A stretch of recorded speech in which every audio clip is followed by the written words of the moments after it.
तो मतलब चुनाव के टाइम पे संगठन की ज़रूरत आन पड़ी है कहीं न कहीं?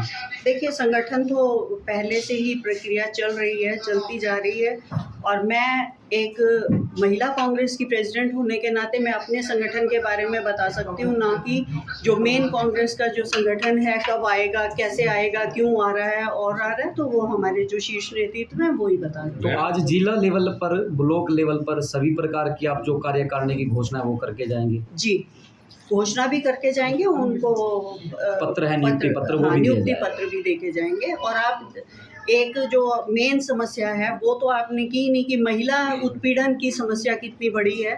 आप देख रहे हैं जैसे कि पानीपत में अभी वारदात हुई है, महिलाओं 3 महिलाओं के साथ और एक महिला की मौत भी हो गई है। मैं परसों विज़िट किया मैंने वहाँ पे गई, उन महिलाओं से भी मैं मिली वहाँ पे जाके, और कल हमारा एजिटेशन भी था, पानीपत में एजिटेशन था। तो वो महिलाएं और सारी ही जितनी भी, चाहे हरियाणा की महिलाएं हों चाहे देश की महिलाएं हों, सारी इतनी भयभीत हैं। ये इतनी भयावह स्थिति हो जाती है महिलाओं के साथ ही इस तरह की बात होना और करना, उनके परिवार के लिए, उनके लिए। मैं जब मिलने गई, छोटे छोटे बच्चे थे उनके हाथ में, गोदी में थे, 1.5 साल का, 2 साल का, 5 साल तक के बच्चे थे, 5 बच्चे थे उनके पास उस समय। और वो बच्चे इतने डरे हुए हैं कि अपनी माँ को छोड़ने को बिल्कुल तैयार नहीं हैं, उनको उससे चिपके हुए हैं। और हमने उन महिलाओं से भी बात की और वो इतनी परेशान हैं, और वहाँ पे उनको रखा गया है एक घर में वो रह रही हैं, छुपा के उनको रखा गया है, नहीं मिलने दिया जा रहा किसी को और नहीं किया जा रहा। लेकिन हम जैसे भी करके उनको मिल के आए, उनसे बात करके आए। मैं कल वहाँ पे पानीपत एजिटेशन भी किया। तो ये क्या हो रहा है हरियाणा में? आए दिन ऐसी वारदात हो रही है और हरियाणा महिला उत्पीड़न में तीसरे नंबर पर है। तो ये सरकार क्या कर रही है? कहाँ बेटी बचाओ बेटी पढ़ाओ के नारे सार्थक हो रहे हैं? ये कह रहे हैं जो हमने ठाना वो हमने किया। इन्होंने तो ठाना था बेटी बचाओ बेटी पढ़ाओ, तो वो कहाँ नारा है? संदीप सिंह का मामला ले लीजिए, उस मामले में हमने प्रेस कॉन्फ्रेंस 2 बार प्रेस कॉन्फ्रेंस कर चुके, एजिटेशंस कर चुके, और हमारे जो शीर्ष नेतृत्व हैं वो विधानसभा में भी ये मुद्दा उठाते हैं। और बड़ी बेशर्मी से हमारे मुख्यमंत्री जी कहते हैं नहीं लूँगा इस्तीफा, नहीं लूँगा, नहीं लूँगा। तो ये सब उसी का नतीजा है, जब मुख्यमंत्री जी हमारे उनको संरक्षण देंगे, जो महिलाओं के साथ बदसलूकी करते हैं, जो आरोपी हैं, उनको संरक्षण मिलेगा तो ये मुद्दे और बढ़ेंगे। तो ये कहाँ से बेटी बचाओ बेटी पढ़ाओ के नारे को सार्थक कर रहे हैं? मैम, महिलाओं की बात चलिए, जैसे आपने कहा उत्पीड़न जैसे मामले तीसरे नंबर पे हरियाणा है जी, और दूसरे पे है।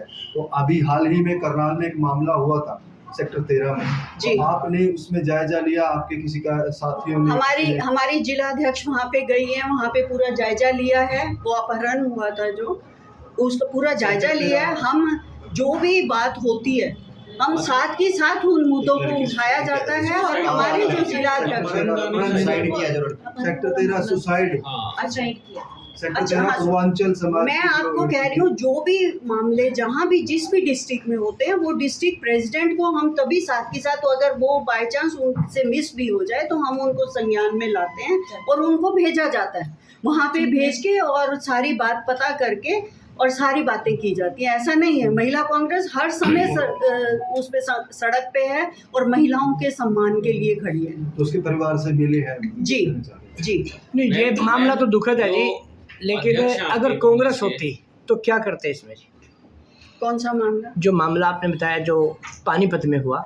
देखिए, पानीपत में मामला हुआ, खेत में वो लोग रह रहे थे, वहाँ पे जैसे 2-2, 3-3 कमरे बीच बीच में बनाए होते हैं। एक तो मछली पालन का एरिया था, वहाँ पे जो थी महिला की डेथ हुई है, उसको लाते घूम से मारे गए और सुबह वो मर गई है।